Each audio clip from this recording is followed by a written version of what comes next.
Suena gracioso, pero esta es la situación real de la mayoría de las personas en el mundo de hoy. Aún con el ruido ensordecedor de las claras y evidentes señales del fin, no despiertan. Están durmiendo el sueño de la muerte. Apenas ha comenzado 2023 y dos noticias se han apoderado de periódicos y sitios web de todo el mundo. Ahora hablemos del fin del mundo. El Consejo de Seguridad Atómica de los Estados Unidos ha adelantado el llamado reloj del apocalipsis. El llamado reloj del juicio final se adelantó a 90 segundos cerca de la medianoche. A partir de ahora, tenemos un conteo regresivo de un desastre que le pondrá fin a la vida humana.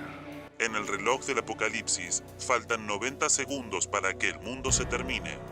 90 seconds to midnight. La rotación del núcleo de la Tierra se había puesto en cero en los últimos años. Los cambios en su comportamiento pueden interferir con los niveles del océano, la temperatura del planeta e incluso en la duración de los días. Obviamente es una noticia de impacto mundial. 90 segundos para el fin. Alteraciones en el planeta. Días más rápidos. Una vez más, la evidencia científica se alinea con las profecías bíblicas descritas hace miles de años. El razonamiento de estos especialistas no religiosos refuerza el poco tiempo que falta para llegar al fin de todo en esta tierra. Sin embargo, lo más aterrador no son estas noticias, sino principalmente cómo los seres humanos se quedan dormidos ante tanta evidencia. La tierra a punto de incendiarse y cómo están las personas, viviendo su vida como si nada estuviera sucediendo. Ah, humanidad, si supieras lo que es realmente importante, no sufrirías tanto. Si tan solo tuvieras una idea de lo que es la eternidad, pronto dejarías de preocuparte tanto por este mundo y cuidarías el destino de tu alma. El despertador de Dios está sonando. Es hora de levantarse, de dejar de jugar a ser cristiano, de volver a los brazos del Padre. Olvide heridas, olvídese de todo su pasado.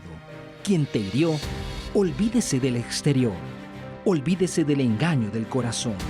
Es hora de alejarse de la inmundicia de este mundo. Es tiempo de salir de la oscuridad y de revestirse de la armadura de Dios. Vamos, levántate antes de que sea demasiado tarde. El poco tiempo que queda, cuida tu eternidad. Vívela ahora, como si de hecho solo quedaran 90 segundos. ¿Qué tan cerca estamos de la medianoche? ¿Cuánto tiempo queda antes de que demos el último capítulo de la humanidad? Si el reloj del apocalipsis de aquí es una representación, el reloj del cielo es real y sus manecillas marcan con precisión los últimos minutos de oportunidad que tiene el mundo para volverse al Todopoderoso. Usted decide levantarse ahora o tomar una siesta.